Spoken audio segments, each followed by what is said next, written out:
Bonjour à nouveau. Voilà, pour ceux qui étaient déjà là ce matin, nous avons navigué parmi toutes les facettes de l'identité. L'identité, les mille et une nuances de l'identité déjà française, et puis ensuite l'identité des villes même, en passant par Dubaï, Paris, Bordeaux évidemment. Et enfin, Alain Chouraki avec, peut-être on pourrait appeler ça l'identité démocratique, comment la faire durer, comment la protéger. Voilà, bienvenue à cet après-midi du deuxième jour de la 12e édition des Tribunes de la Presse. Il m'a été dit que certains d'entre vous, évidemment, et on peut le comprendre, étaient parfois frustrés de ne pas pouvoir poser leurs questions ce matin en direct. Et pourtant, vous avez tous la possibilité de le faire. Donc en fait, je parle des questions des internautes, mais tous ici dans la salle, il suffit d'aller vous connecter à votre espace et sur le site des Tribunes de la Presse, et vous pouvez absolument poser toutes les questions qui vous intéressent sur les sujets à venir. Donc n'hésitez pas. Je crois que ça y est, tous les lycéens sont installés, ceux qui devaient nous rejoindre, pour les 3 sujets de l'après-midi. Une première table ronde autour de la question de la quête de nos origines, qui, vous le savez, a de tout temps été évidemment une vraie question, et en même temps a connu un regain de succès, peut-être parce que facilité, justement, par les tests ADN et autres. Donc tout ça mis en question en début d'après-midi. Ensuite, une pépite que vous connaissez peut-être déjà, et je vous invite sinon à être là à 15h15 pour Gilles Boeuf, qui nous dira, selon lui, si l'homme, et la femme évidemment, donc l'humain, est un être à part sur Terre, ou est-ce qu'il est à part entière. Voilà, les deux sont vrais. Ensuite, à 16h30 jusqu'en fin d'après-midi, 17h45, nous traiterons de la question de l'identité à fleur de peau, donc l'identité physique proprement dite, à fleur de peau au sens propre et au sens figuré. Voilà, et bien écoutez, si vous êtes prêts, je déclare donc prêt à poser vos questions et vos réactions aussi. Et j'invite Didier Pourquerie à me rejoindre pour animer la première table ronde.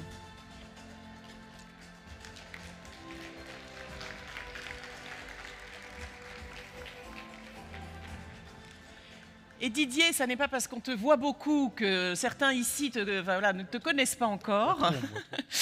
Donc Didier est journaliste, bien sûr. Il a été directeur adjoint du journal Le Monde. Il a aussi travaillé pour Libération, L'Expansion, VSD et d'autres titres.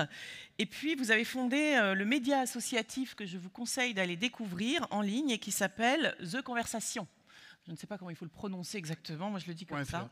Voilà, en tout cas, c'est vous qui allez nous présenter. Alors, il est aussi le local de l'État puisqu'il est président de Cap Science. Voilà, pour ceux qui connaissent ici. Bien, Didier, tout le monde connaît Cap Science, non? Bah oui. J'espère. Les lycéens surtout, là aussi. Enfin, les locaux, je veux dire. Voilà. Non, tout le monde connaît Cap Science. Bon, merci beaucoup, Camille. Voilà, à toi d'accueillir tes invités. Merci beaucoup. À tout à l'heure pour les questions. Alors, on va parler des tests ADN. Est-ce que vous avez envie de savoir vos origines à travers vos tests ADN? Et on a de la chance parce qu'on a 3 personnes dont c'est vraiment le métier. J'appelle Evelyne Heyer. On peut l'applaudir. Merci Evelyne. J'appelle Guillaume Vogt. Dans l'ordre, voilà. Et j'appelle Guillaume Demorand. Alors, je vous présente rapidement nos experts, parce que vous savez que, contrairement à un certain nombre d'émissions de télé ou des choses comme ça, nous, les gens qu'on fait venir, c'est des vrais experts. Alors, pas des experts en expertise. Evelyne Heyer, vous êtes biologiste. Vous êtes professeur d'anthropologie génétique au Muséum national d'histoire naturelle depuis 2005 et vous avez écrit beaucoup de livres et il y en a 2 qui sont d'ailleurs sur les piles de la librairie éphémère Mola qui sont à l'extérieur. Votre dernier livre s'appelle La vie secrète des gènes. Aux éditions Flammarion, et juste avant, votre précédent ouvrage, L'Odyssée des gènes, vient d'être réédité cette année chez Flammarion. Alors, je précise, parce que vous avez une actualité à Bordeaux, parce que vous avez été commissaire scientifique de l'exposition Nous et les autres, des préjugés au racisme, qui actuellement est au Muséum de Bordeaux. Guillaume Vogt, vous êtes généticien à l'INSERM et vous êtes spécialiste des tests génétiques en population générale. Et enfin, Guillaume Demorand, un journaliste multisecteur, mais très spécialisé dans la généalogie, qui a écrit plusieurs livres, aussi bien sur la corruption que sur les Mormons, même si ça n'a pas de lien particulier. Et vous publiez aussi, notamment dans la Revue française de généalogie. Alors, la première question, c'est pour vous, Guillaume. Vous avez peut-être tous essayé d'aller sur des sites de généalogie et on vous propose de faire des tests pour savoir vos origines. Pourquoi ces tests marchent si bien, Guillaume Demorand? Pourquoi il y a un tel engouement pour la recherche des origines généalogiques ou génétiques? Alors, en fait, ça fait partie d'un mouvement qui est général. C'est-à-dire que les gens qui font des tests ADN, ils s'intéressent à leurs origines, évidemment, mais ce sont les mêmes qu'on va retrouver, qui se passionnent pour l'histoire, qui se passionnent en général aussi pour la recherche historique, les personnages historiques, et pour, bien sûr, la généalogie. Je voulais commencer par une petite contextualisation sur les périodes pour lesquelles les Français se passionnent. Parce que là, on parle d'histoire. Hein. On parle d'histoire. En général, 83% des Français s'intéressent à l'histoire. Je ne sais pas si c'est votre cas, mais apparemment 83%, c'est une somme énorme. Ils se passionnent pour l'histoire moderne, pour le Moyen-Âge, pour la Révolution française, pour la Seconde Guerre mondiale, la Première. Et surtout, pourquoi ils se passionnent pour ça? C'est quoi la question? C'est quoi ce qui est en question? C'est quoi cet intérêt? L'intérêt, c'est qu'il y a un besoin de s'identifier, il y a un besoin de trouver des opportunités, de savoir qui on est finalement, en cherchant dans la grande histoire, se retrouver dans la petite histoire familiale et coller la petite histoire familiale à la grande histoire familiale. Ça, c'est l'histoire de la généalogie. Alors, dans ce sondage, il y avait un truc très marrant.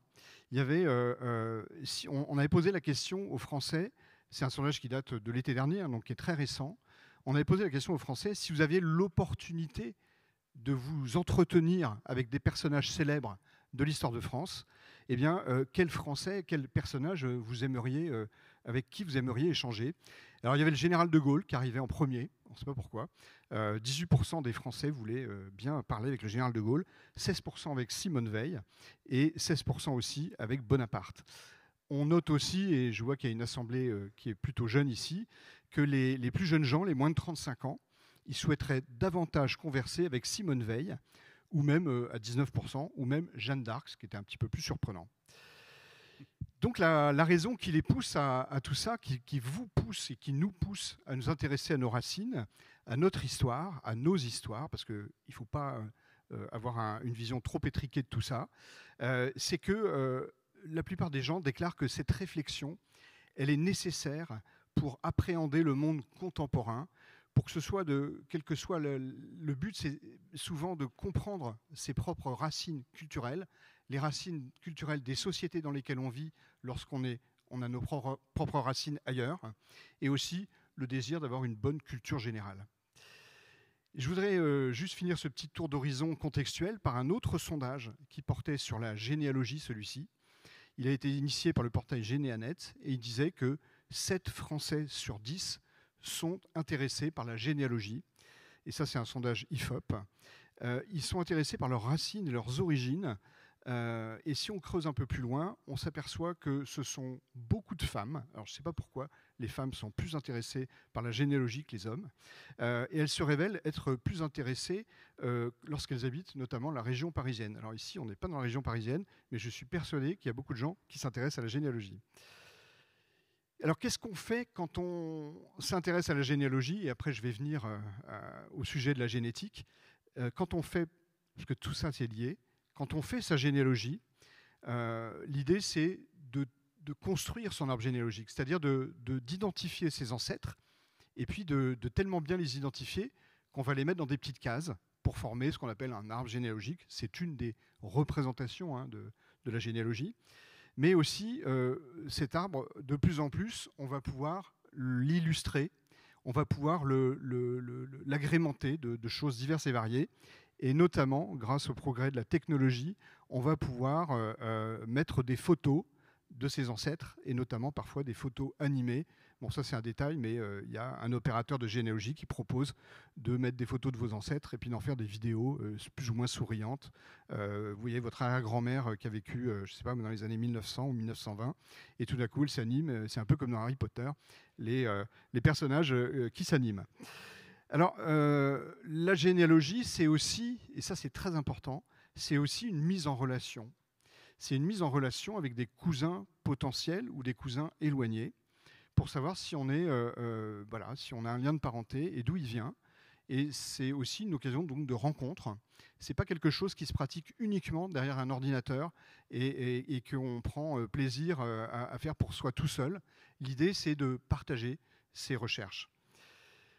Sinon, dans les thématiques qui sont intéressantes, c'est que la première motivation pour faire des recherches, c'est pas du tout de s'apparenter à des personnes célèbres, parce qu'on connaît tous l'idée de Monsieur Hugo ou Madame Hugo, elle s'appelle comme Victor, et en commençant sa généalogie, elle n'a qu'une seule idée, c'est d'être apparenté à Victor Hugo.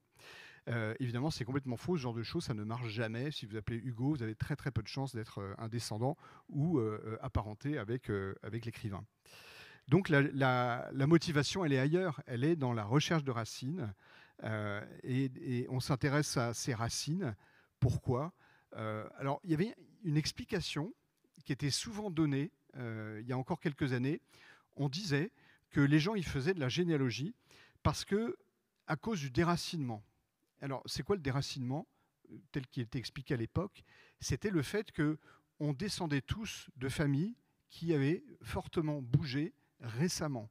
Récemment, en temps généalogique, c'est pas il y a 5 ans, c'est dans les 2 dernières générations. Et les 2 dernières générations, on s'aperçoit que les gens ont beaucoup bougé, les 2, 3, même 4 générations précédentes, les gens ont beaucoup bougé parce que ces mouvements de population ont accompagné un grand mouvement, un très grand mouvement d'industrialisation de la France. Et pour résumer, les Français, ils ont quitté la campagne pour s'installer dans les villes. Et on expliquait, dans les années 80 notamment, donc il y a bien longtemps, qu'on s'intéressait à la généalogie et il fallait expliquer l'engouement pour la généalogie parce que les gens se sentaient déracinés, parce qu'ils avaient entendu dans leur enfance des récits des parents, des grands-parents, qui faisaient état d'histoires familiales rurales. On tuait le cochon, la grand-mère cultivait ses champs, le grand-père il avait une charrue, etc. Et tout ça, ça expliquait que, grosso modo, on avait envie de retrouver ce passé-là, de sortir de cet univers des villes pour revenir vers l'univers de la campagne. Ça accompagnait l'exode des campagnes vers les villes. Donc ça s'est vérifié tout au long du XXe siècle. Mais maintenant, on a plus des interrogations qui sont peut-être plus profondes en faisant sa généalogie. Il s'agit de répondre un peu à des questions du genre si je sais d'où je viens, donc si je sais d'où je viens, c'est-à-dire que j'ai retrouvé mes racines, j'ai retrouvé mes ancêtres, je sais qui ils sont, d'où ils venaient, qui ils étaient, eh bien peut-être qu'à ce moment-là, je pourrais savoir qui je suis et me construire moi-même. Et donc c'est une façon de se construire soi-même, mieux se connaître pour se construire soi-même. Alors, c'est vrai que c'est beaucoup plus facile avec les nouvelles technologies de mieux se connaître. Donc, on parle de la généalogie, faire des recherches. C'est plus facile parce que depuis les années 2000, avant, il fallait, pour chercher ses ancêtres, il fallait aller dans les salles de lecture des services d'archives, ce qui est toujours le cas, il faut le faire, parce que c'est très intéressant. Mais il y a quand même beaucoup plus facile, puisque en quelques clics, sur des sites internet comme Geneanet, Philae, MyHeritage, Ancestry, on peut trouver aussi ses ancêtres, si quelqu'un d'autre les y a déposés. Donc ça a permis de faire de la généalogie en quelques clics, et ça a permis aussi de métamorphoser la manière de rechercher ses ancêtres.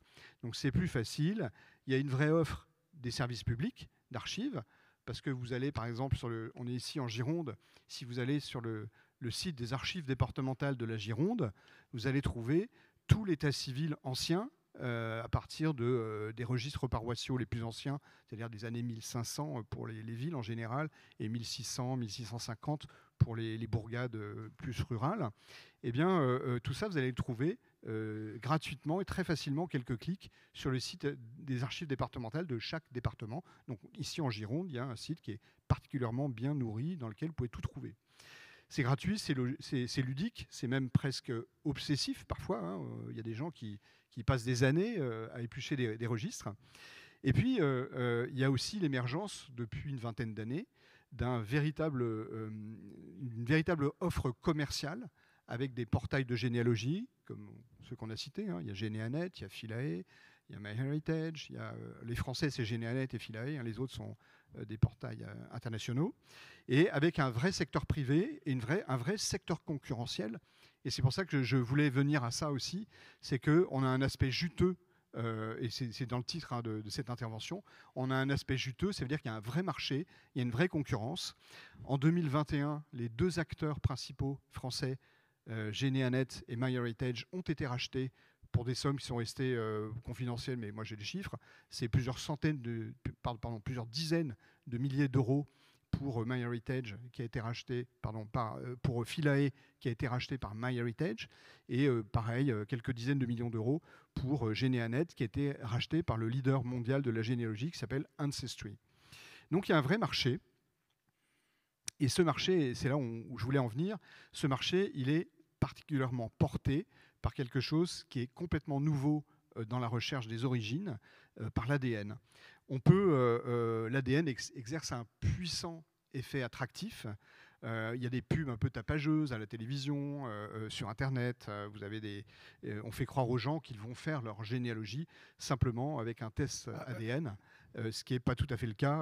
On ne fait pas de la généalogie. En revanche, c'est un outil assez complémentaire de la généalogie. Alors justement, Guillaume, je me permets de vous interrompre parce que presque fini. On a beaucoup de retours comme ça, un peu qui posent plus de questions que donnent de réponses. C'est-à-dire qu'on a tous des copains qui ont fait ce genre de test et qui se retrouvent avec des... Alors je vais vous poser la question après à l'autre Guillaume, mais qu'est-ce que ça représente en termes de marché, en quelques mots ? Alors en termes de marché, on estime qu'il y a à peu près 1 million de Français qui ont passé des tests ADN. 1 million de Français qui ont donc payé une somme entre... au début, c'était assez cher, c'était environ 100 €. Maintenant, on en trouve autour de 70, et même il y a des promotions autour de 50 €. Donc vous voyez que ça fait des sommes considérables que se partagent quelques acteurs de la généalogie génétique en France, avec une précision très importante. C'est que vous avez devant vous un délinquant, je suis un délinquant, puisque c'est parfaitement interdit. Et j'ai passé plusieurs tests ADN. Et donc, en théorie, je risque, et même en pratique, je risque une amende de 3 750 € parce que j'ai enfreint la loi et qui m'interdit de faire des tests génétiques comme cela. On ne peut faire en France des tests génétiques que dans 3 cas. Dans le cadre de la recherche médicale, de la recherche scientifique, ou alors ordonnée par une décision de justice dans un cadre judiciaire. Alors donc, justement, Guillaume Vogt, vous me disiez tout à l'heure que le coût de cette recherche, de ces tests génétiques a beaucoup baissé. Vous pourriez nous en parler un peu ? Peut-être avec le micro, parce que ça aidera nos amis. L'autre chose, c'est vis-à-vis des identités, justement. Oui. L'identité génétique, pour moi, elle contient beaucoup de choses. C'est l'identité historique, l'identité filiale, physique et médicale. Et c'est parfaitement normal pour une personne de se dire, c'est mon corps, j'aimerais connaître mes identités génétiques, et pourquoi on n'a pas le droit ? Donc c'était pour revenir sur ces lois, justement. Il y a un article dans notre Code civil, le 1610, qui nous parle de la non-patrimonialité du corps humain. C'est-à-dire qu'on n'a pas le droit d'en faire du commerce. On n'a pas le droit de vendre des organes, ça tout le monde est au courant. Mais il se trouve que vis-à-vis de cet article, l'ADN est aussi dans notre corps.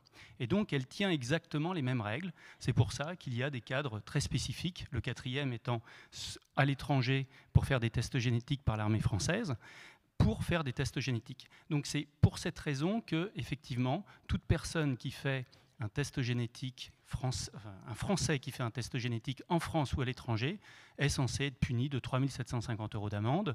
Et les praticiens qui vont détourner la finalité de votre test génétique, eux, c'est 15 000 € d'amende et 2 ans de prison. Tout ça pour vous dire que c'est très encadré et qu'en France, on peut vous rendre des informations que dans un environnement médical ou alors dans le cadre de la recherche, on pourra y revenir.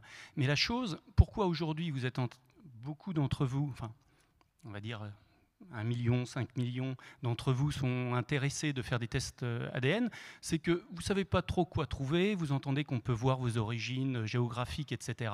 Ça peut être marrant et aujourd'hui, ça coûte que 30 ou 100 €.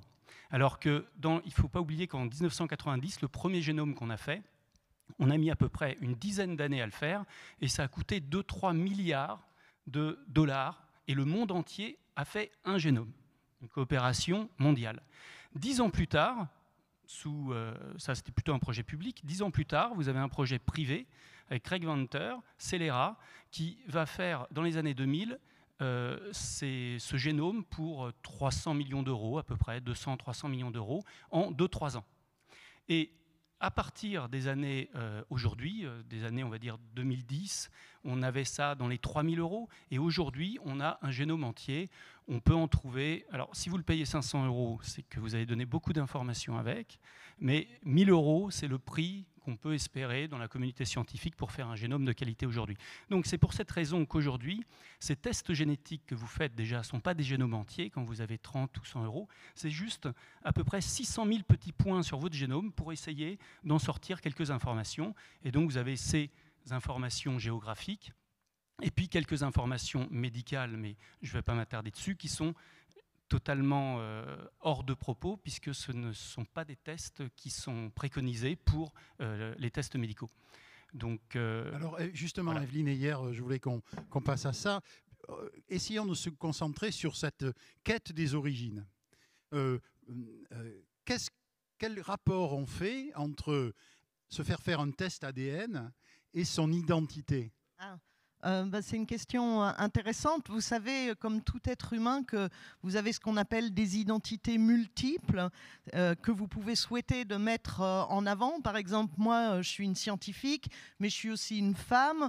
Je suis parisienne parce que j'habite à Paris. Je suis provinciale parce que je viens du Jura, etc. J'adore le Vespa. Donc tout ça, c'est des espèces de termes d'identité qu'on appelle l'identité multiple des individus.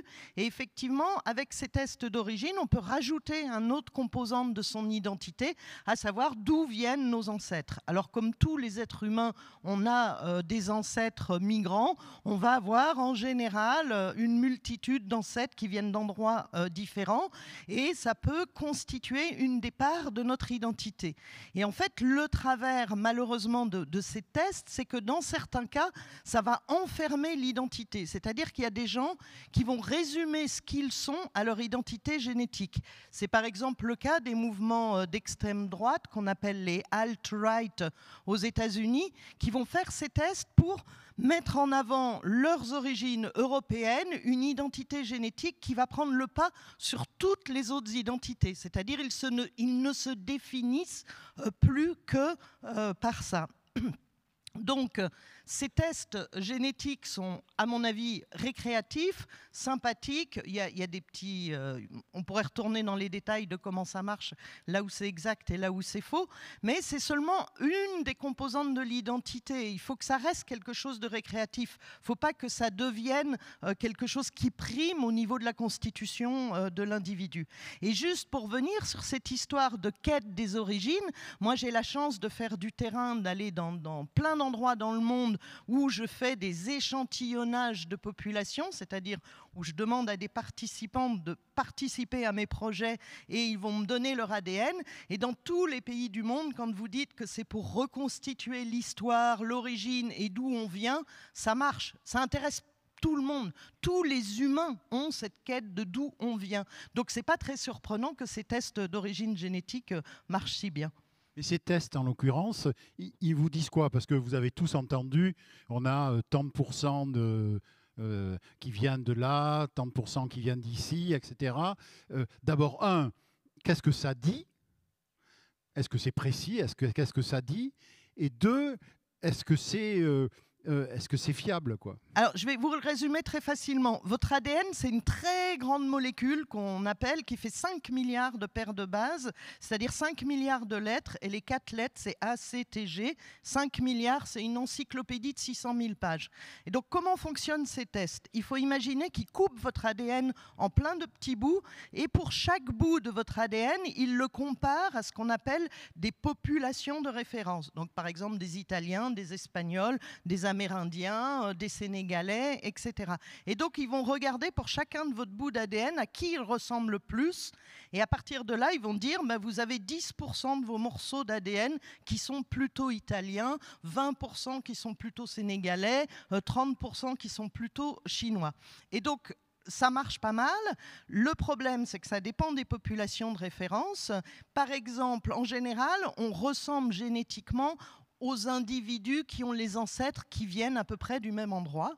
Et donc, si par exemple, pour votre groupe France, la compagnie avec laquelle vous travaillez a comme population de référence des gens qui ont les ancêtres qui viennent de Nice, et vous, vos ancêtres, ils viennent de Lille, eh ben, dans l'analyse, on va vous trouver belge, parce que vous ressemblez plus génétiquement à des Belges qu'à des Français du Sud. Donc je dirais qu'à l'échelle fine, c'est pas très fiable. Par contre, à l'échelle générale, à savoir combien vous avez en pourcentage d'ADN qui vient plutôt d'Afrique, plutôt d'Asie, plutôt d'Europe ou plutôt d'Australie, c'est plutôt fiable. Donc c'est plutôt au niveau continental que ça se passe? Au niveau continental, c'est beaucoup plus exact parce qu'après, au niveau local, comme en plus c'est de l'autodéclaratif, c'est quelqu'un qui dit qu'il est français, quelqu'un qui dit qu'il est espagnol, etc. Il y a des incertitudes. Et si vous refaites le test plusieurs fois dans la même compagnie, comme ils changent leur population de référence, vous n'aurez pas les mêmes résultats d'une année sur l'autre. Et si vous comparez avec d'autres compagnies, vous n'aurez pas les mêmes résultats. Mais ça va être à des échelles assez fines. Globalement, ça va toujours rester à peu près les mêmes valeurs. D'accord. Je voudrais juste préciser oui. ce qu'on trouve dans ces tests ADN. Quand on passe un test ADN comme ça, finalement, on reçoit deux choses. La première chose, c'est une description de nos origines.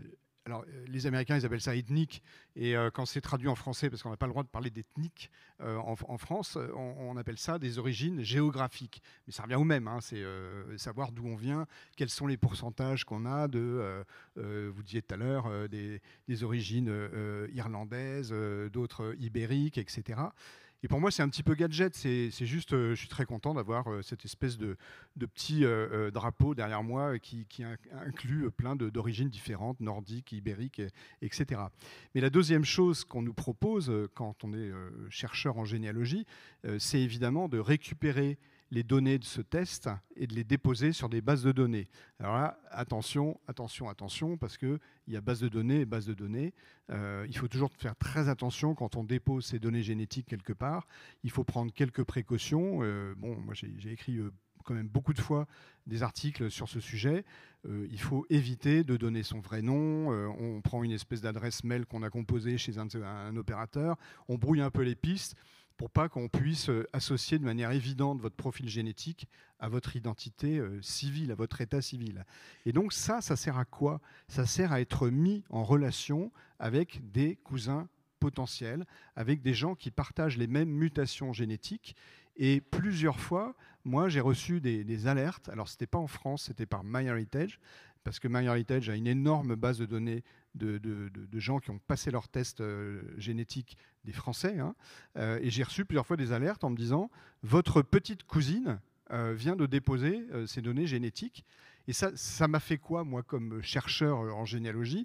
Ça m'a juste amusé parce que j'ai su que ma petite cousine avait fait un test génétique, je ne l'aurais pas su sinon. Et surtout, ça m'a prouvé que comme c'est ma petite cousine et qu'on descend du même grand-père, eh ben que le même grand-père, il n'avait pas fauté.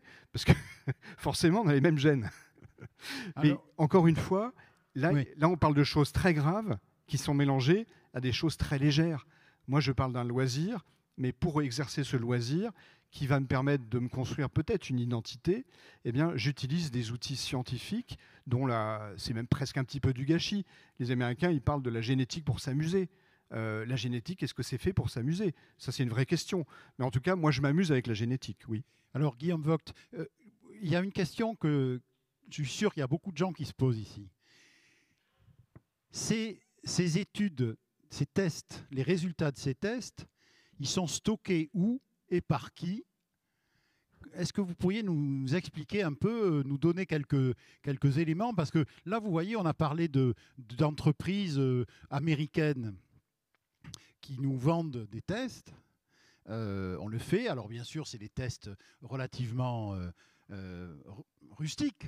C'est pas très par rapport à ce que vous nous présentiez, c'est pas très sophistiqué. Mais qu'est-ce que ça devient? Où est-ce que c'est stocké? Comment ça se passe? Alors pour le stockage, je ne suis pas juriste ni informaticien, mais effectivement, ces sociétés sont interdites en France. Aucune société française n'a le droit de faire ce genre de test génétique, puisque, comme je vous l'ai dit, c'est que dans le cadre du soin quand vous êtes malade, ou alors dans le cadre de la recherche, et pour ça, il faut déposer un protocole de recherche. Une société ne fait pas de l'argent au travers d'un protocole de recherche, puisque le but est censé faire de la recherche à utilité publique, etc. Donc c'est interdit. Donc ce sont que des sociétés nord-américaines, étrangères, de contrats de droit américain, et la RGPD ne s'y applique pas. Ceci étant dit, vous voyez, tout ce qu'on entend, c'est marrant, on peut retrouver un criminel, on peut retrouver un papa qui n'est pas le papa, on peut peut-être entendre des informations sur les origines géographiques, ça on est d'accord, il faut le dire, elles sont de qualité, elles sont ce qu'elles sont, elles sont de qualité. Par contre, dès qu'on arrive dans la finesse, faire la différence entre un Corse et un Breton, ça porte sur des variants rares, sur de la recherche profonde, et puis on commence à attaquer la qualité, et donc on peut faire de la médecine. Ces tests-là n'ont absolument aucune validité médicale, mais le point que je défends, moi, c'est qu'il se trouve qu'en France, c'est à peu près le seul pays dans le monde où la totalité de vos soins sont remboursés quand vous êtes malade, pour des vraies maladies. Et en France, on a donc la chance, si on découvre une maladie, d'être pris en charge à 100%, ce qui est différent dans les autres pays. C'est pour ça qu'il y a aussi des gens dans les autres pays qui font ces tests-là pour savoir si génétiquement ils ont une pathologie à prendre en charge. Si en France, dans le cadre d'un protocole de recherche, on pouvait rendre les maladies génétiques connues à la population générale, c'est là où on pourrait faire de la qualité, et c'est ça qu'il faut défendre. Donc c'est ce point-là qui est vertueux en France, c'est au travers des protocoles de recherche, comme on fait pas que des puces, c'est-à-dire des petits points dans le génome, mais le génome entier ou les séquences codantes, on peut vraiment rendre des choses d'intérêt à la personne pour qu'elle puisse y agir. Voilà. Moi, je voulais rebondir sur où sont stockées les données. Donc, quand vous faites affaire avec une compagnie américaine, en général, ils sont stockés aux États-Unis. Et il ne faut pas oublier qu'aux États-Unis, les données sont très peu protégées. Donc, par exemple, la justice peut demander d'accéder aux données, ce qui a été absolument extraordinaire pour résoudre des cold cases, des violeurs en série des années 70 qui avaient tué des gens, etc. Et donc, c'est remarquable. Mais d'un autre côté, ça peut être utilisé d'une autre manière. Vous savez par exemple qu'en ce moment aux États-Unis, il y a des États qui interdisent l'avortement. Donc c'est très facile en prélevant l'ADN d'une personne qui est allée dans un autre État de retrouver à partir de ces données généalogiques la personne en question et de l'incriminer. Et autant vous seriez peut-être content que votre ADN mis dans ces banques de données serve à arrêter un criminel, autant vous seriez peut-être embêté que ça permette d'arrêter une jeune femme dans ce cas-là. Donc finalement, le problème qu'il y a avec ces tests, c'est qu'on n'a pas encore de dispositif en Europe pour garder ces données, pour les préserver par rapport à tous ces dévoiements qui peuvent exister. Donc c'est vraiment notre problème. Sinon, c'est plutôt sympa, moi je trouve. Enfin, bon. Alors, vous l'avez fait, vous ? Non, moi je ne l'ai pas fait parce que ça m'intéresse très peu, mon origine génétique en fait. Vous êtes une spécialiste des gènes et de l'ADN et vous n'avez pas eu l'envie de savoir si vous êtes un peu italienne ou... Non, en fait, pour moi, vraiment, mon identité, c'est vraiment quelque chose que je trouve qu'on construit et c'est très peu ancré dans le biologique et ça ne fait pas partie de mes grands questionnements. Et vous, vous avez fait... Juste pour dire, le stockage en Europe, on en avait discuté. Oui. Il y a en Angleterre, effectivement, qui font le projet Génome au niveau de la population. Et leur but était, alors il y a eu le Covid, mais leur but était en 2019 de fournir un génome à tout enfant qui naissait. D'accord ? Alors, ça fait peut-être un peu peur, mais c'est juste pour vous expliquer. Si jamais on s'amusait à faire la génétique de tout le monde et qu'on regardait toutes les mutations où vous allez avoir une cochonnerie, qui va peut-être du diabète au cancer, globalement, sur 100 personnes, il n'y en a qu'à 1 ou 3 à qui on dirait ce genre de choses. Toutes les autres, même avec leur génome entier, à part leur dire qu'ils ont les cheveux de telle couleur, etc., on ne serait pas capable de leur donner une pathologie qu'ils pourraient développer durant leur vie. Donc on connaît encore vraiment rien en génétique d'un point de vue médical. Mais par contre, si on le faisait d'un point de vue de la nation, comme l'Angleterre essayait de le faire à partir de 2019, toutes les pathologies génétiques connues à la naissance pourraient être évitées. Vous avez l'exemple en Israël, où eux, c'est lors du mariage, où on leur propose lors de la conception, de vérifier s'il n'y a pas des maladies récessives de la part du papa et de la maman qui vont créer une maladie pour justement éradiquer ça de la population israélienne. Donc on peut vraiment faire des choses très fines, très intéressantes, de qualité, mais la médecine personnalisée, elle n'est pas encore personnalisée parce que sur 100 personnes, il n'y en a que 1 ou 3 à qui on va pouvoir l'aider génétiquement. Toutes les autres, à part faire les données géographiques, on ne peut absolument rien vous dire. Je vais juste préciser c'est que la France est un des rares pays qui interdit complètement les tests génétiques hors cadre légal. De mémoire, il y a un autre pays qui interdit, Guillaume, c'est la Pologne. La Pologne, si ça n'a pas changé. Je crois que c'est la Pologne. Ce sont les 2 seuls pays au monde qui ont une législation aussi restrictive. Bon, on peut le regretter. Moi, je regrette simplement qu'il n'y ait pas une vraie législation qui autorise et de manière encadrée.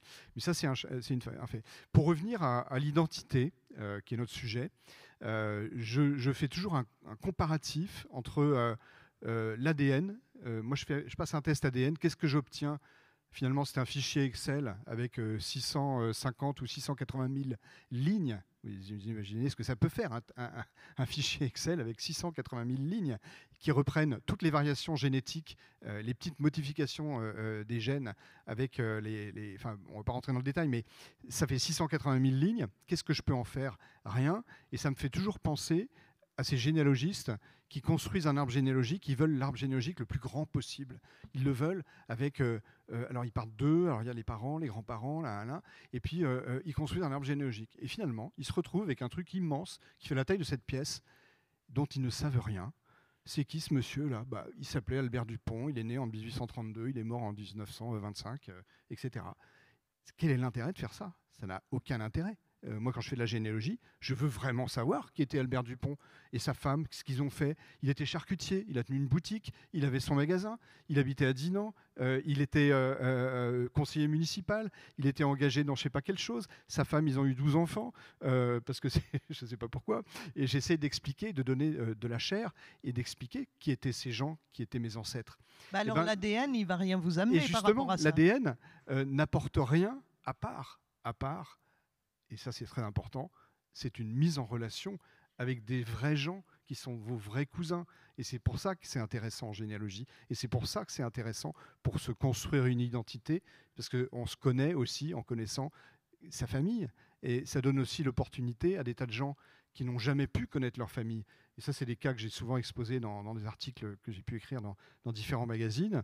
Il y a l'exemple le plus connu, et enfin le plus emblématique, c'est un homme d'une 50aine d'années, arrive à la cinquantaine, donc, et il se pose des questions parce qu'il a été adopté au Vietnam en 1968. Et donc, il se demande, à la cinquantaine, il aimerait bien savoir qui étaient ses parents. Sa mère, il se doute, il est métisse.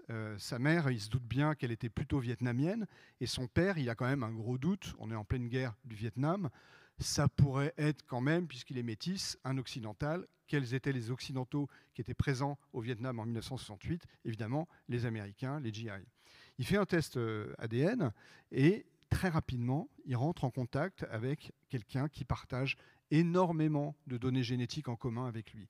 C'est de l'ordre de 50%, pas 50%, mais 30%.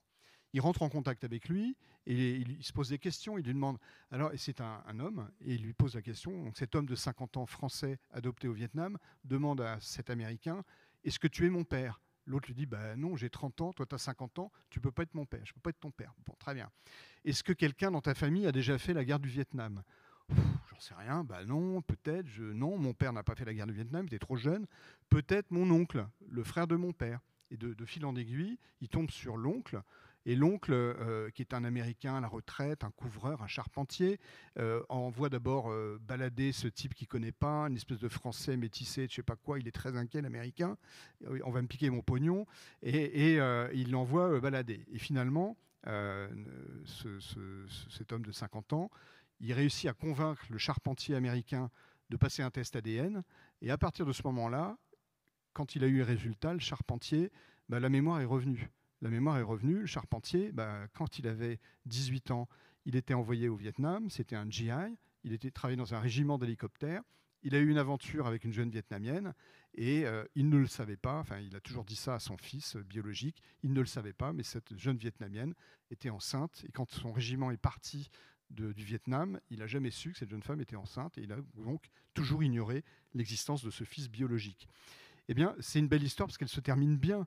Parce que là, on a quelqu'un qui est heureux. Le charpentier, il a complètement changé d'avis. Il accueille David, il s'appelle David. Il l'accueille chez lui. Il vient le voir dans l'Arkansas, je crois. Et ils ont vraiment établi des relations de famille. Mais évidemment, tout ça, ça peut mal se terminer. On peut imaginer que le charpentier, il dise, je ne veux jamais entendre parler de cet enfant, c'est pas le mien, et qu'il aille se faire foutre, quoi. Justement, les histoires de reconnaissance de paternité, c'est quelque chose qui est très fréquent ou pas? Alors, on a une idée dans les populations humaines, le taux de fausse paternité est à peu près inférieur à 4%. Et étant donné qu'avec ces tests, si vous le faites tous à Noël, vous pouvez de temps en temps détecter des fausses paternités dont vous n'auriez pas forcément souhaité avoir connaissance.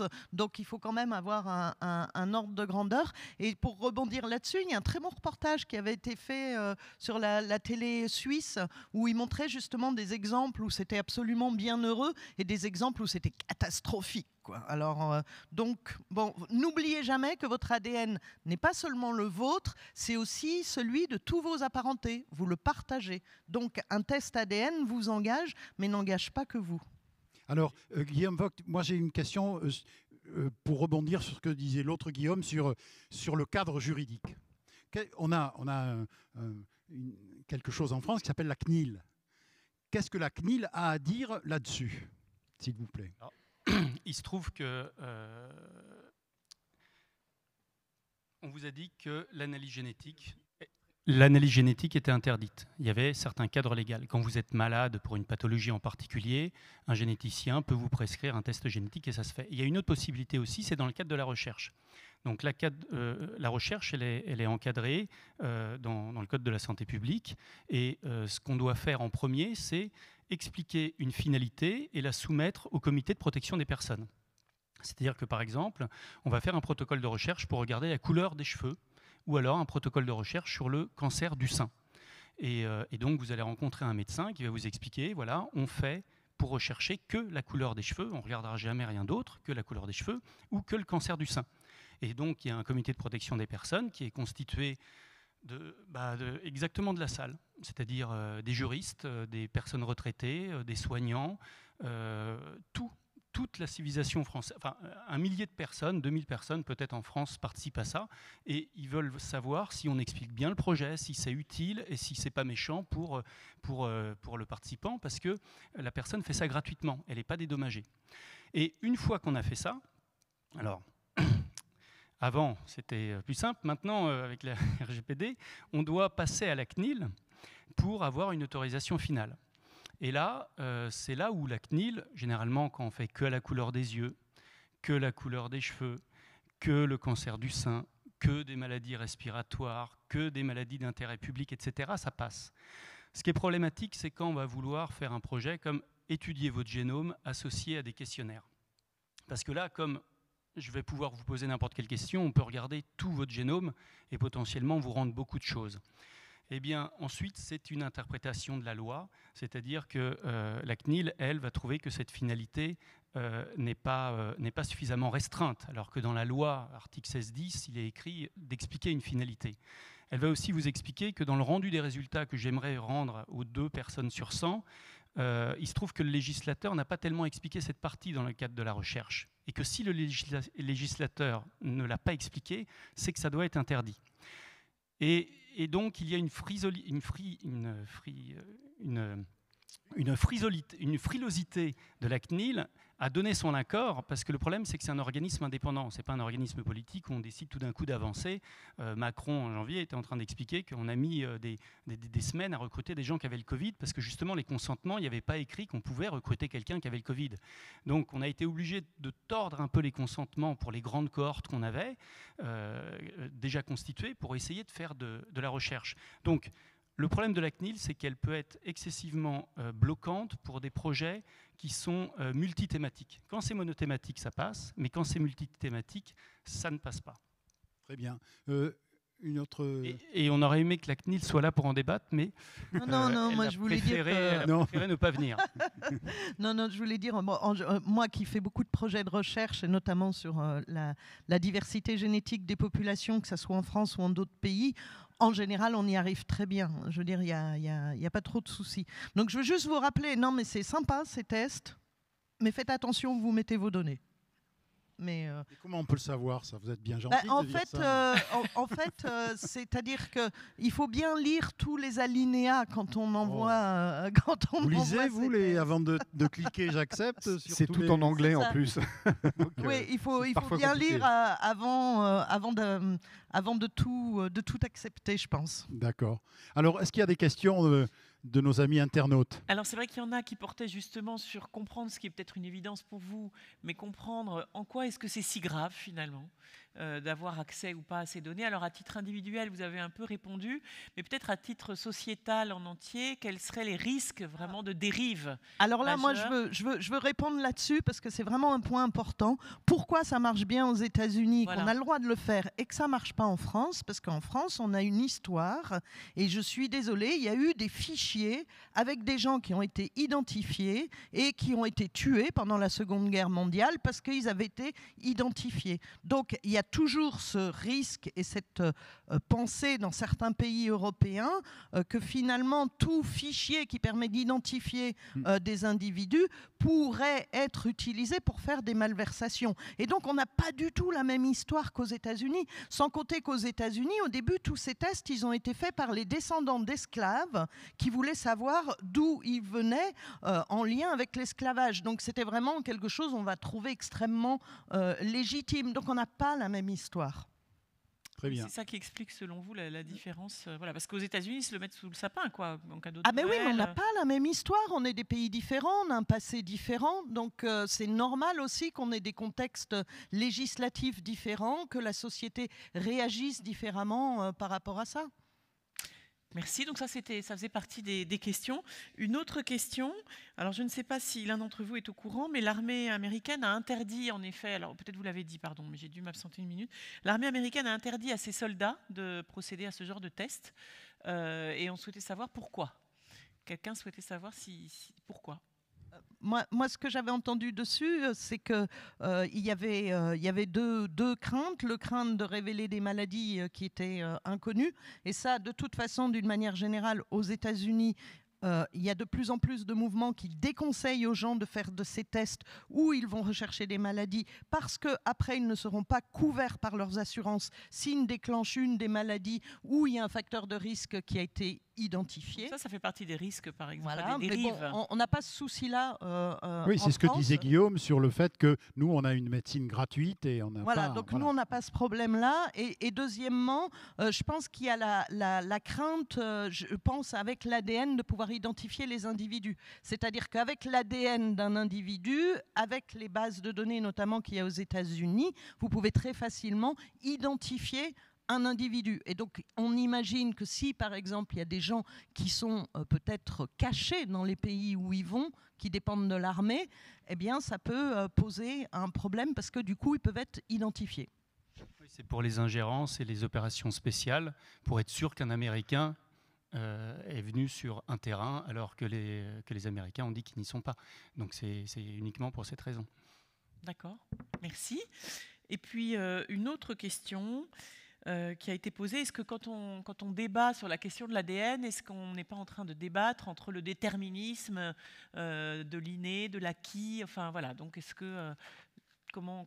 Oui, ça c'est la grande crainte quand on parle des gènes et de l'ADN. Comme je vous l'ai dit, actuellement, le déterminisme, je veux dire, on peut toujours parler du déterminisme, d'avoir du poil dans les oreilles, c'est génétique, d'avoir de la cire mouillée ou de la cire sèche, une couleur de cheveux, une couleur d'yeux à 90%, tout ça c'est génétique, c'est un déterminisme. Mais d'un point de vue médical, comme je vous ai dit, on serait utile qu'à 1 ou 2% de la population. Donc il y a peut-être un déterminisme qui est énorme, mais aujourd'hui on ne le connaît pas.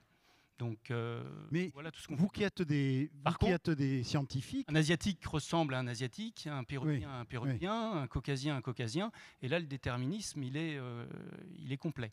Vous qui êtes des scientifiques, donnez-nous, parce que vous avez commencé à en parler, une idée de la rapidité avec laquelle le progrès dans votre domaine intervient. C'est-à-dire que là, vous nous avez donné quelques dates, Guillaume, sur 1990, 2000 et maintenant. Est-ce que ça s'accélère, la connaissance du génome, ou Evelyne ? Alors oui, alors c'est fascinant parce que la connaissance augmente à une vitesse vertigineuse et en même temps qu'elle augmente, on se rend compte que c'est beaucoup plus compliqué que ce qu'on pensait. Par exemple, la taille, la stature est en grande partie déterminée génétiquement, en tous les cas dans nos sociétés où il n'y a pas de problème de malnutrition. Et donc on se disait, ah bon, on va regarder la génétique de ça. Et en fait, oui, on la trouve, mais on se rend compte que c'est des milliers de petites variations dans l'ensemble du génome. Donc, quelque part, ça avance parce que voilà, on commence à comprendre un peu comment ça marche, mais on se rend compte que finalement, c'est beaucoup plus compliqué que ce qu'on pensait. On était quand même, au début de toutes ces études, dans l'idée qu'il y aurait seulement quelques petits bouts de génome associés à la stature, au diabète, etc. Et plus on creuse, plus on se rend compte que c'est plus compliqué que ce qu'on pensait, ce qui fait que maintenant, on raisonne essentiellement par probabilité. D'accord. Et si on peut comparer les recherches que font la France et le reste du monde, pour vous donner un exemple, tous vos kits que vous avez achetés, en règle générale, la société perdait de l'argent à vous le vendre et à le faire de cette façon-là. Et la raison, c'est quoi ? C'est qu'en fait, elle choisit une technologie qui n'est pas très chère, mais qui est parfaitement scientifique. Les puces Affymetrix, les puces qu'on utilise pour ces tests génétiques-là, sont des puces scientifiques, mais c'est généralement fait pour comparer 20 000 personnes à 20 000 personnes. Donc s'il y a des erreurs sur une puce, c'est pas grave, on va voir que les gens qui sont plutôt blonds ou qui ont les cheveux noirs, ça va être dans telle région chromosomique. Et ça marche. Par contre, au niveau de l'individu, je vous ai dit qu'il y avait plein d'erreurs. Et on ne peut pas statuer pour l'individu. Mais qu'est-ce que font ces sociétés-là ? Par exemple, en 2018, 23andMe, on n'a pas le droit de dire vendre parce que là, dans le monde entier, c'est interdit la vente, mais a fait une collaboration commerciale avec GSK de 5 millions d'individus pour 250 millions d'euros, quelque chose comme ça. Donc, quand vous ne payez pas, c'est vous le produit. Et en France, nous, ce qu'on fait, comme on n'a pas le droit de faire ça, on n'a pas le droit d'avoir des grandes cohortes pour poser tout et n'importe quoi. La puissance de ces sociétés-là, 23andMe, c'est de dire, poser n'importe quelle question. Est-ce que tu as peur du vide ? Est-ce que tu éternues au soleil ? En France, faire ça, je vous rappelle, c'est Comité de protection des personnes, c'est la CNIL, vous amusez pas à déposer un protocole à chaque fois que vous avez une idée. Aux USA, ils le font et ils trouvent plein de choses et c'est pour ça qu'on leur achète cher. En France, nous, comme on est très limité, en termes de droit, pour la génétique, on va poser une question très précise sur des maladies très précises et très rares. Et on est très fort en génétique, on va trouver des choses très précises qui font que telle personne est malade parce qu'il a telle variation. Donc on réussit à faire de la très bonne génétique en France, mais pas des populations comme le reste du monde. Et c'est donc les innovations et la compréhension du génome. À l'époque, au moment où on a réussi à faire le génome entier humain, on s'est dit ça y est, tout est résolu, on va tout connaître, on sait comment. Non, et là on est encore en train de déchiffrer. Il y a à peu près 20 000 gènes. Et moi je peux vous dire que quand on travaille sur une pathologie, vous avez une centaine de gènes candidats. Et vous en avez 80% que vous ne savez pas exactement quelle est leur fonction. C'est bien pour ça que je dis que s'il y a des gens qui veulent travailler sur tout et n'importe quoi, l'empathie, la peur du vide, éternuer au soleil, et qu'ils disent que ce gène-là est impliqué là-dedans, eh bien c'est utile parce que ce gène-là ne sera pas impliqué dans une autre pathologie grave. Et ça permet de faire avancer la recherche plus vite. Donc voilà, tout est complémentaire, mais on est un peu bloqué en France. Avec Là, je mettrai un bémol sur le gène de l'empathie et tout ça, mais c'est un autre débat. Le gène de l'éternuement au soleil, c'est important celui-là. Monsieur Demorand, je crois que vous vouliez réagir. Je vous ai vu. J'avais la main sur le micro. Voilà, j'ai vu ça. Alors, je voulais juste rajouter quelque chose sur la crainte, les craintes qu'il y avait. Vous savez qu'il y a eu un grand débat au moment de la révision de la loi sur la bioéthique, dans lequel un certain nombre de personnes ont essayé d'introduire ce qu'on appelle un cavalier législatif, c'est-à-dire profiter d'une grande loi pour introduire des dispositions qui sont parallèles. Et notamment, il y avait un grand débat qui consistait à savoir si on allait autoriser les tests ADN ou pas. Sachant qu'en France, comme on l'a dit, c'est un des rares pays qui l'interdit et dans lesquels la législation est la plus dure et la plus restrictive. L'idée, c'est qu'on avait entendu toutes sortes de débats. Il y avait la ministre de la Santé de l'époque, Madame Buzyn, qui nous avait expliqué très doctement qu'on allait tous, chaque Français, si on autorisait ces tests ADN, chaque Français allait découvrir, ou un Français sur deux, allait découvrir que son père n'est pas son père. Bon, j'en passe sur la validité de l'argument, ce qui est quand même assez bizarre de la part d'une ministre de la Santé qui est également médecin, je crois. Donc ça, c'était un premier argument. Et il y avait un deuxième argument qui soi-disant faisait mouche et qui disait « Attention, si on autorise ces tests, on aura une vision sur votre état de santé parce que les tests ADN contiennent des éléments d'identification médicale et notamment, on pourra faire des prédictions de santé. Et donc, attention, on va découvrir que monsieur, il a des prédispositions de crise cardiaque. Madame, c'est un cancer du sein. Et donc, les assureurs vont refuser de se faire signer des contrats à ces personnes-là parce qu'elles présentent un risque médical plus important que la moyenne. Ça, c'est un risque qu'on peut identifier, mais sauf qu'on est en France quand même, et on est même en Europe, et c'est strictement impossible, et c'est même été spécifié, qu'une société d'assurance s'informe et utilise les données génétiques de ses potentiels clients pour scorer et faire un contrat adapté en fonction des risques génétiques. Ça, c'est un risque qui n'existe pas et qu'il est impossible de voir venir un jour. C'est strictement encadré et jamais une société d'assurance ne pourra faire ça, en France et même en Europe. Donc, si je résume ce que vous avez dit,